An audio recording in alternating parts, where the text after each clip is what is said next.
د بدنامې مروان اول ډیرو قدرمنو اوریدونکو سلامونه نیکی هیلې او احترامات مې ومنئ. قدرمنو اوریدونکو د بدنامې مروان اول اتمې برخې ته مو زه سمیع الله ایوبي هرکلی کوم. دا هم تاسې او دا هم د بدنامه مروان اول اتمه برخه. امید لرم چې تر پایه پورې راسره واورئ.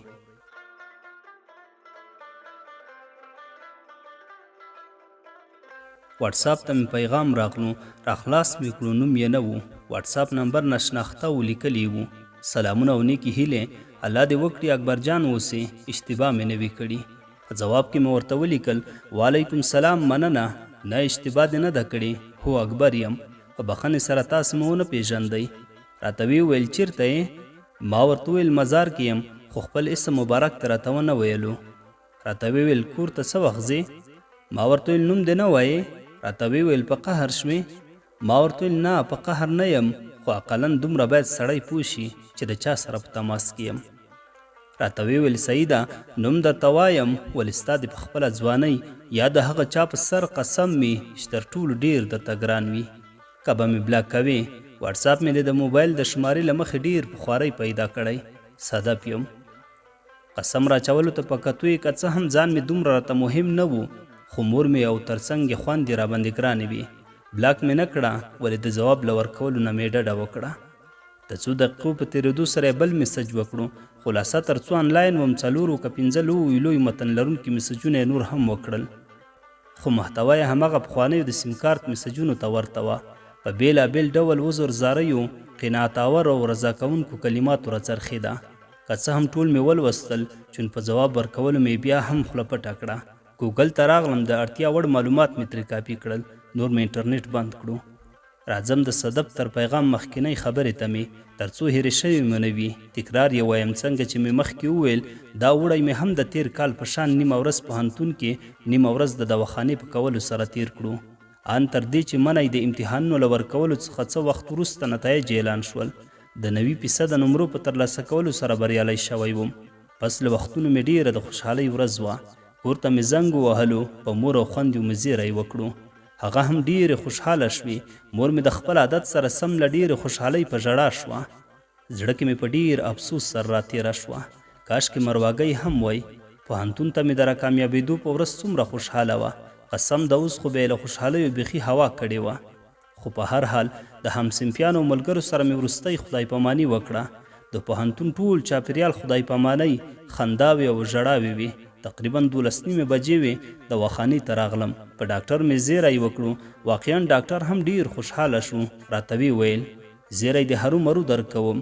تر ډوډۍ خوړلو وروسته مې بیا تر تیاره ماښامه دواخانه کې کار وکړو.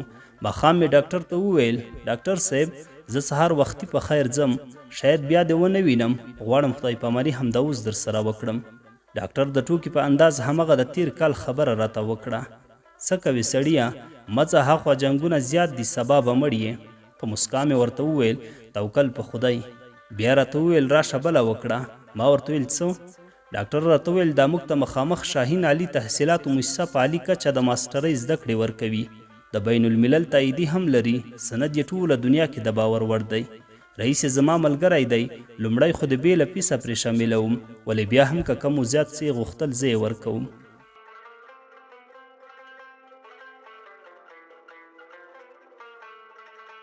ما ورته ویل مننه ډاکټر صاحب، نه اوس خو نشم کولی، پسرلی په خیر که ژوند و تماس در سره نیسم، ممکن راشم.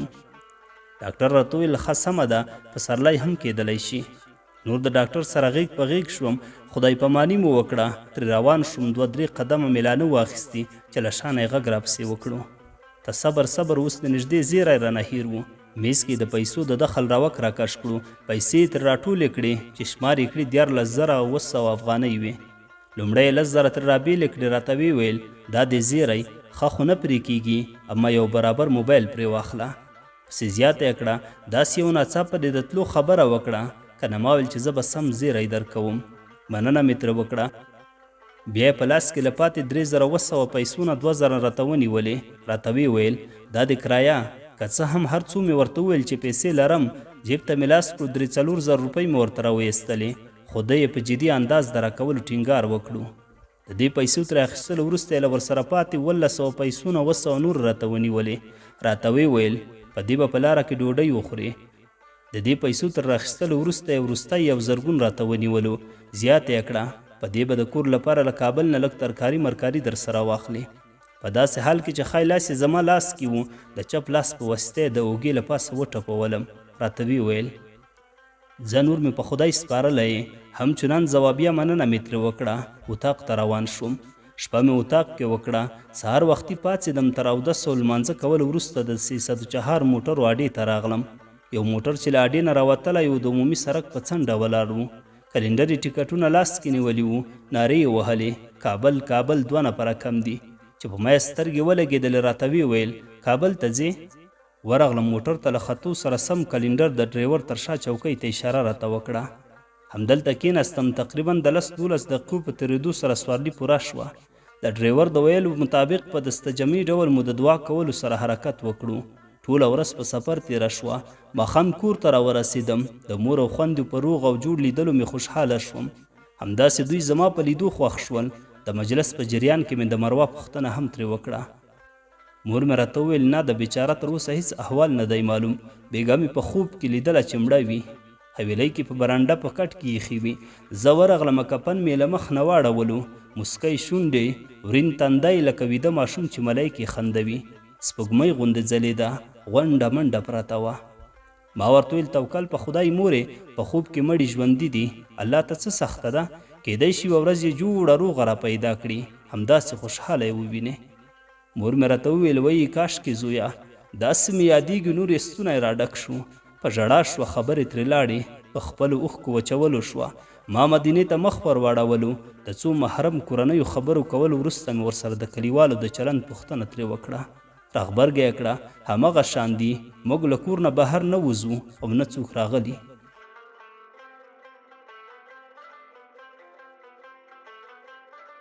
د مدینې په وړاندې مې مایوسانه خاموشي اختیار کړه.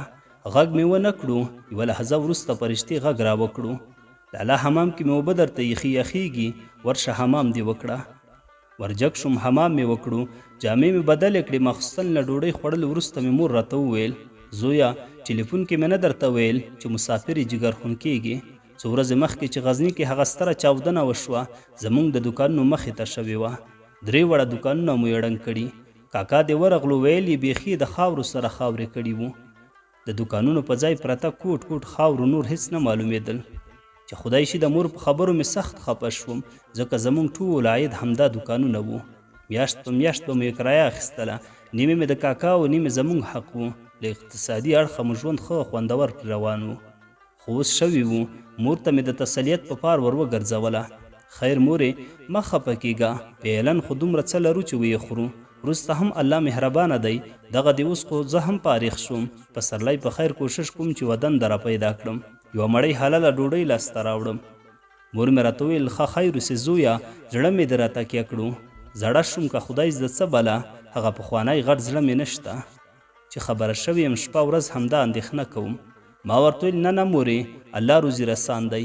اوس به یې وخته له بلې خوا راته حواله کړې وي، اندېښنه مه کوه. دې مجلس ته په همدې خبره د پای ټکی کېښود. د ویده کېدو لپاره مې خپل کټ ته لاړم. تر څو چې خوب راتلو موبایل مې راواخیستلو. ډیټا مې کلیک کړه. فیسبوک اپشن مې راخلاص کړو. تر څو فیسبوک عیارېدو کړنګ کړنګ واتساپ ته پرله پسې د 2 لیکلو پیغامونو سربیره تر 100 زیات صوتي پیغامونه راغلل چې کتل مې بیا هم صدف وه. په دستجمعي ډول ټولو مسجونو هدف یې د همغه مخکینیو مسجونو په مطلب یا هم زما په قانع کولو راڅرخېدو. خو یو تر بل ډیر د عاطفي رنګ ورزیاتوالی، ژبې فصاحت او بلاغت، خو ادبیاتو کارولو له وجې هیڅ داسې نه ښکارېدل چې ګویا دا ټول مسجونه د یوې خبرې تکرار وي یا یو مقصد دې پکې نغښتی وي.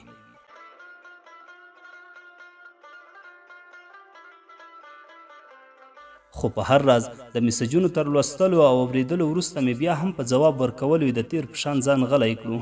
د واتساپ نه راووتلم. د فیسبوک په صفحه مې 1-2 کرته ښکته پورته ګوته کش کړه.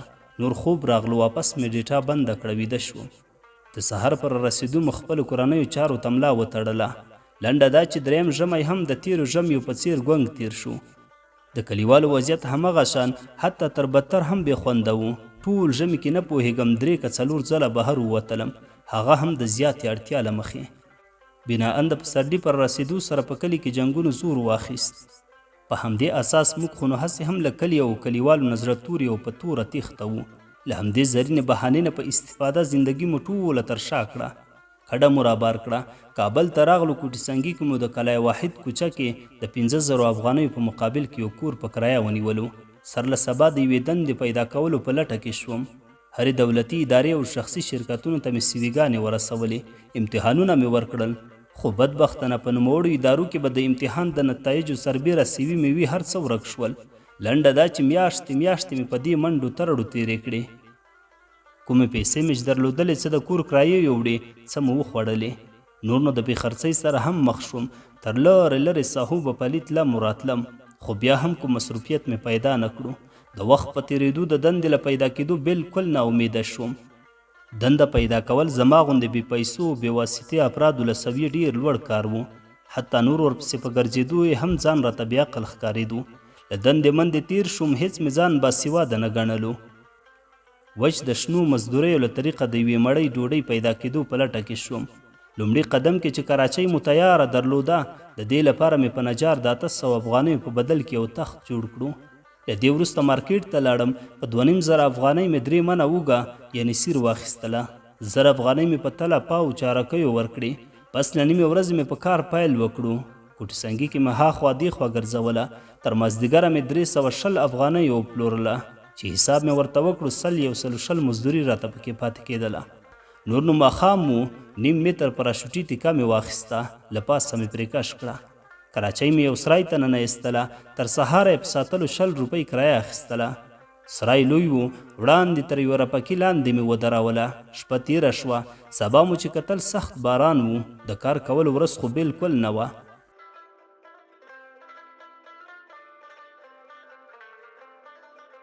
ټوله ورځ ښه په شرک باران ورېدو.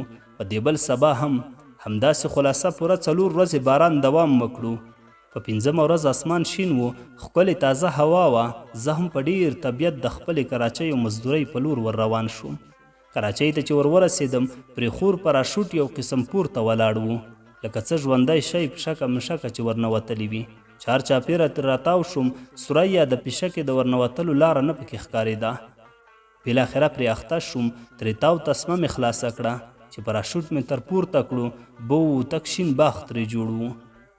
په قدرت د خدای په طول د دې 4 ورځو کې په هر پلي اوږه کم و زیات 21 ډنډر ولاړ و چې بیخته مې لاس وروړو. اوږه خشته پشته شوې وه. لنډه دا چې اوږه په اوږه پسې لاړه. په خالي کراچۍ مې واپس پراشوټ اوار کړو. را روان شوم. دروازه کې مې 20 روپۍ ساتونکي ته کرایه ورکړه. له سرای نه راووتلم. د تورو وینو ډک زړه د کور په لورې روان شوم. کور ته د داخلېدو سره سم مې مور غږ راباندې وکړو. زویه څنګه واپس راغلی؟ سهار خو دومره ورخاته وې په نیمه شپه دې پراټه غوښتله چې کار ته ځم ناوخته کېږي. مور ته مې هسې یوه بهانه وکړه. په اصلي کیسه مې له مور او خویندو هم شرمېدم. بل خوا مې ویل زړه ښځه ده زړه یې بدېږي. د دې سربیره چاته کیسه ونه کړي شرم ده. خلاصه 2 ورځې بیا بیکاره شوم. خو د دې بیکارۍ په لړ کې هم کور کې قرار نه وم ناست بلکې ټوله ورځ په بازار کې ګرځېدم تر څو یو بل کار او کسب پیدا کړم. خو له بده مرغه ډېر وخت ووتلو. لا مې هم پیدا نه کړو. په همدې وختونو کې یوه ورځ مازدیګر و. له ښاره راغلم ډېر ستړی هم وم. د کوټي سنګي تر هوایي پله راتېر شوم. دلته دایم ګڼه ګوڼه وي. هڅه مې کوله چې کلای واحد کوڅې ته ځان برابر کړم. په همدې ګڼه ګوڼه کې مې له چپ لوري چا د نوم په اخیستلو غږ وکړو چې سترګې مې ورواړول. یو سپینګیری کاکا یې د کراچۍ تر څنګ ولاړ دی. لاس خوروي.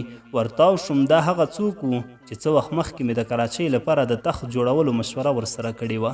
نجار یې راته ښودلی و. د ورسېدو سره سم مو ستړي مشي وکړه. پسې پیوست کاکا پوښتنه وکړه نه ښکارېږي څنګه دې وکړل؟ هغه تخت دې جوړ کړو؟ کوم کاروبار دې شروع کړی او که نه؟ ومې خندل. ورغبرګه مې کړه. رښتیا درته ویم که دروغ؟ کاکا وویل دروغ ولې وایې؟ رښتیا ووایه. د وږي کیسه مې ورته شروع کړه. د کیسې په اورېدو سړی ډېر وخندل. په عین حال کې سخت زړه هم بد شو. اخر یې راته وویل راشه یو بل کار در وښیم. مخکې ما کولو ښه مزدوري پکې پاتې کېدله خو لږ سرګرداني یې زیاته وه. زه سپین ږیری یم. رسیدګي مې پسې ونه شوی کولی. بیخي یې ستړی کړم. ته یې ښه کولی شي.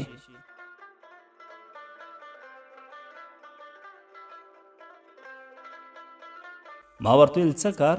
راته ویې ویل د ښار مراد خانیو صاحب په قصاب کوڅه کې د پسونو سرونه او پښې یعنی کله پچه پاکوي، بیا یې د عمده فروشۍ په حساب خرڅوي. دانه په 80 افغانۍ درته لویږي. د ورځې 11-15 راوړه، دلته په 200 180 افغانۍ ښه صحیح وځي. ما ډیر وخت دا کار کړی، ښه مزدوري پکې پاتې کیږي، خو افسوس چې زه سپین ږیری یم. ما ورته ویل کوم یې وله، دا مې خوښ شو، هر ځای چې وینم خلک ترې ورتاوي، ښه خرڅېږي. ته یې لږ سم ادرس راکړه. ادرس یې راکړو، پسې زیاته یې کړه. له مازدیګره یې راوړه، ګڼه ګوڼه ده، لاره بنده وي، که سهار پسې لاړ شي تر 12 بجو نشي رارسېدلی، د کار وخت درنه تېرېږي. ما ورته ویل سمه ده، نور ستړی وم، له کاکا مې خدای پاماني واخیستله، تر روان شوم. مشوره مې واقعا خوښه شوه. یو 2 چړې، یوه ستره مجمع او همداسې څلور وسایل ورته پکارېدل. اټکل یو 3-4 زر روپۍ پرې لګېدلې. چې کور ته لاړم، له مور نه مې پوښتنه وکړه. 1800 افغانۍ ورسره وې، 800 مې ورپرېښودې او 1000 مې ترې راواخیستلې. 3000 روپۍ مې سبا ډېرې په سختۍ له یو بل نه په قرض واخیستلې. خلاصه وروسته له 2 ورځو مې په یو 15000 افغانۍ ورته برابرې کړې. په 3م سبا پسې روان شوم، قصاب کوڅه مې پیدا کړه. یو ځای ته ورغلم چې همدا د پسونو سرونه پکې پاکېدل. دلته له 1500 نه کم نه خرڅول، او څومره به چې زیات اخیستل ارزانه یې حسابول. حساب مې ورته وکړو، یو سر د 4 پښو سره په 90 افغانۍ تمامېدو. دکاندار ته مې وویل زما لومړی ځل دی چې دې کار ته مې ملا تړلې، نن یو 5 دانې راکړه. له یوې خوا ورسره نابلده یم، بل خوا تر څو کوټې سنګي ته رسېږم کار شروع کوم 3 بجې کېږي، د شپې خو نه خرڅېږي. دکاندار راغبرګه کړه، که تر 1500 یو هم کم اخلي، تر 150 کم نه حسابوم. ډېرې چنې مې ورسره ووهلې، ایله مې 110 افغانیو ته پرې راوستل. نور مې نو 15 دانې ترې واخیستل، په پلاستیکي بوجۍ کې راته واچول، را په شا مې کړل. که څه هم اول خو مې زړه و چې تر سینمای پامیر د کوټې سنګي تر ملي بسو یې په شا راوړم. تر کوټې سنګي به مې د ځان سره 15 روپۍ کرایه پرې ولګېږي، خو ونه شوه، ډېر درانه و. د پلوخشتي مسجد سره مې تصمیم بدل شو. له همغه لنډ چوک نه د کوټې سنګي په واړه موټر یوه سراچه کې راوختلم. سرونه مې ډاله کې ور واچول، سوارلي پوره شو، حرکت مو وکړو. پاو باندې 12 بجې وې، کوټې سنګي ته ورسېدم. تر څو مې کراچۍ مراچۍ وسایل برابرول 2 بجې شوې. په 2 بجو مې د امنیتي پوستې چپ لاس ته په دې ګڼه ګوڼه کې د سړک په څنډه کراچۍ ودروله. لکه څنګه چې هر کار په لومړیو کې ستونزې لري، همداسې زما هم د دکاندارانو او نورو کراچیوالو سره د ځای هغه او دغه په سر لومړی لږ لږ لانجې رامنځته شوې. کله به مې د دوی سره دعوې وهلې، کله به مې مشتریانو سره چنې وهلې. کار مې شروع کړو. 15-20 دقیقې به لا نه وې وتلې چې یوه د پاخه عمر والا ښځه راغله. راته ویې ویل دا په څو دی؟ لومړی مې په 2500 ورته وویل، بالاخره پوره 200 سره جوړ شو. پیسې یې راکړې چې پلاستیک کې مې ورته واچولو. راته ویې ویل ځا مې ترې وباسه، داسې نه اخلم. شروع مې پرې وکړه. وښکالو کې مې چاړه ور بنده کړه، پرې غوڅ مې کړل. اما په ځامو مې چې هر څومره زورونه ووهل، ومې نه شوه ایستلی. لا مې هم زورونه پرې وهل، عین حال کې وېرېدم هم چې ښځه روانه نه شي. همداسې پرې نږدې، خو خیر دې یوسي چې پوه شوه اوس مې نه پرې رسېږي. راته ویې ویل لکه چې کار دې نوی شروع کړی، دا چل غواړي په بدماشۍ نه وځي. زه خیر پرېږده یې، زه به یې کور کې پرې وباسم.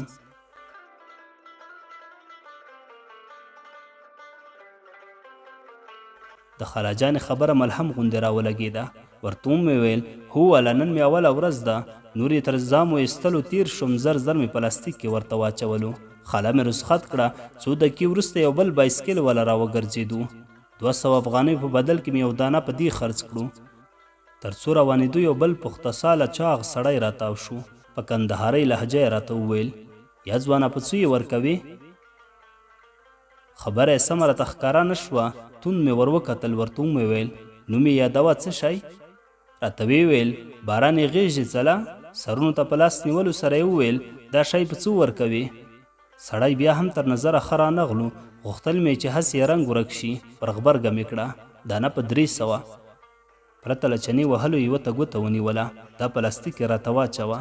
300 روپۍ مې ترې واخیستې. د پسه سر مې په لاس کې ورکړو. یو قدم چې لاړو بیا یې مخ راواړولو.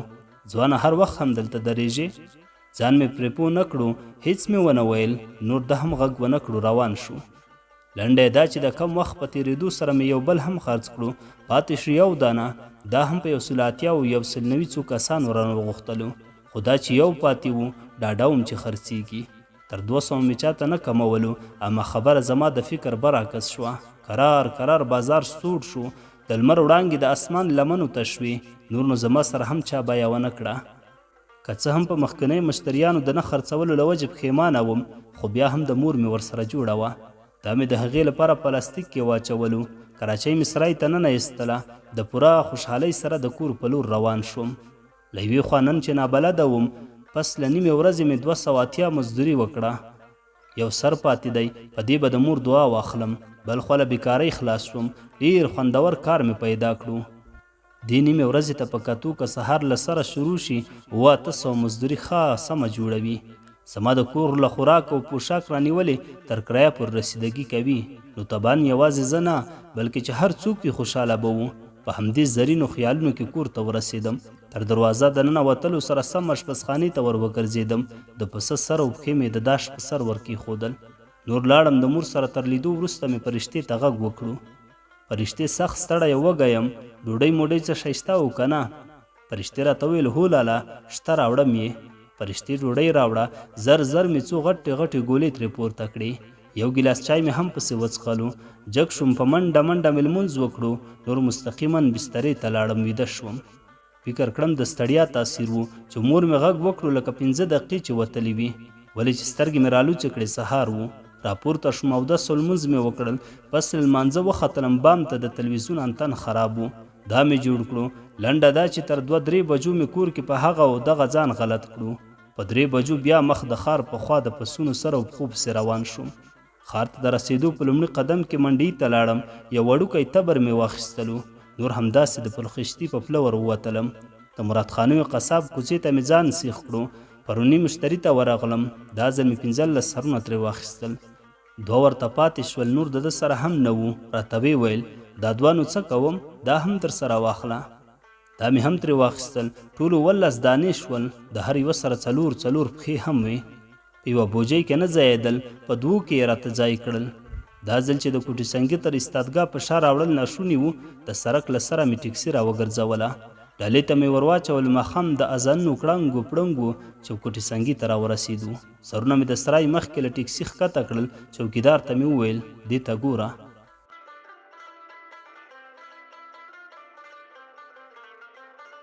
زه لاړم. کراچۍ مې له سرای نه راویستله. نیم پراشوټ مې په کراچۍ کې تر سرو لاندې کړو. پاتې نیم مې له پاسه پرې واړولو. نور مې تسمه ښه کلکه پرې تاو کړه. کراچۍ مې روانه کړه. تر ډېرو موټرو کراچیو مې تېره کړه. وړاندې د سرای په بر سر کې د یوه غټ موټر تر څنګ مې ودروله. زه د کور په لور تر روان شوم. تیاره وه. کوڅو کې وېرېدلم هم. د موبایل غله چرسیان لنډغر ډېر وو. یودم به له یوې خوا در باندې راپورته شول. چاقوګان به یې په لاسونو کې وو. ځان خو د نه شوی پرې وژلی.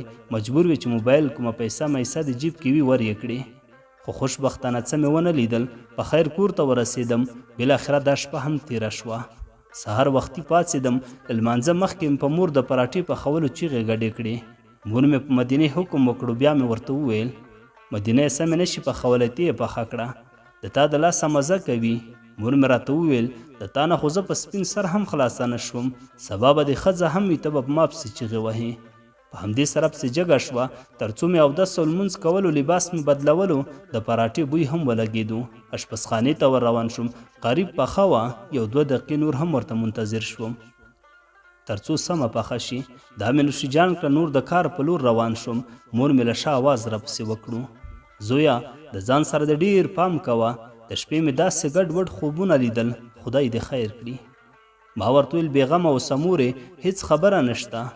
خلاصه 25 دقیقې وروسته کوټې سنګي ته راورسېدم. سرای ته ننوتلم. سلګونه موټر او کراچۍ پکې ولاړې وې. په قات و قوت کې وړاندې تیر شوم. د خپلې کراچۍ د درېدو ځای ته لا نه وم رسېدلی. تقریبا 15-20 متره را په دې خوا د یوې بلې کراچۍ په ټایرو کې مې د یو پسه سر ولیدو. د دې یوې ډډې غوښې یې ترې شکولې وې، بله خوا یې جوړه وه. په لیدلو سره مې د سر ویښته نیغ نیغ ودرېدل. کلمه مې درسته کړه. ورتیر شوم. څومره چې وړاندې ورتللم د کراچیو موټرو ټایرونه په وینو غوښو ککړ وو. نیمو نیم کله سرونه پکې رغړېدل. کراچۍ لا نه ښکارېده. تر وروستي کاسټر موټر چې راتاو شوم، یوه غټه تار په وینو غوښو لت پت لته پرته وه. چې سم ورته ځیر شوم ومې پېژانده. هغه په سرونو غوړولی پراشوټ مې و. په لیدو سره مې تر سترګو هفترنګه سپرغۍ باد شوې. نه پوهېږم د هغه صحنې وضعیت مې په کومو الفاظو درته انځور کړم، خو په هر صورت د کاشټر له دې بل کونج نه هم ور واوښتم چې کتل مې ځای شته، کراچۍ نشته. هاخوا دیخوا 8 پښې او 3-4 کنډو کپر سرونه پراته دي. یو قسم زوپمالین د حالت را باندې راغلو. ټول وجود مې سست پست شو. د یوې لحظې لپاره مې د کاشټر په د یوه ډډه همداسې په ولاړو د مړوند له پاسه سر تکیه کړو. د صبر دعا انا لله و انا الیه راجعون مې 3 کرته وویل. چې لږ مې په سترګو را رڼا شوه، سر مې را پورته کړو. کراچۍ پسې مې شاوخوا سترګې وغړولې، تر سترګو مې نه شوه. راتاو شوم، چپ لاس ته د زړې لارۍ موټر تر ګېډې لاندې مې سترګې ونیولې. یو چا غټ خړ رنګه سپی تر لاندې غځېدلی و. څو د پسونو پښې له مخې یو سر یې د لکۍ سره پراته و. زما په ورکتل وغورېدو. زر تر راشاته شوم. تر څنګ یې ولاړ تر دې بل زاړه موټر لاندې مې ور وکتل. 2-3 دلته ویده وو، سرونه او پښې ور چاپېر وو. د دې نه هم راشاته شوم. د کراچۍ په لټه کې شوم. مخکې راغلم، د موټرو له قات و قوت نه راووتلم. چې کتل مې هاخوا دیوال ته څیرمه د کباړو خوا کې سر په طلاق چیته چمبوله په داسې حال کې پرته وه، تا به ویل له اسمانه دې راغورځولې. تر لاس مې ونیوله، را سمه مې کړه. په پایو پورې یې لوېشت تسمه زنګېده. د دیوال څنګ کې څو غټ غټ شنه بوټي ولاړ وو، را ومې شکول. د کراچۍ څنګونه مې له وینو او پرې سرېغ غوښو له ټوټو لږ څپا کړل. د کباړ له پاسه اخبارونه پراته وو. یوه ګېډه مې ترې راواخیستل، په کراچۍ کې مې واچول، تر څو دروازه کې پیرهدار پوه نه شي، که نه قسم د یکه یکه یې راباندې ټولوي.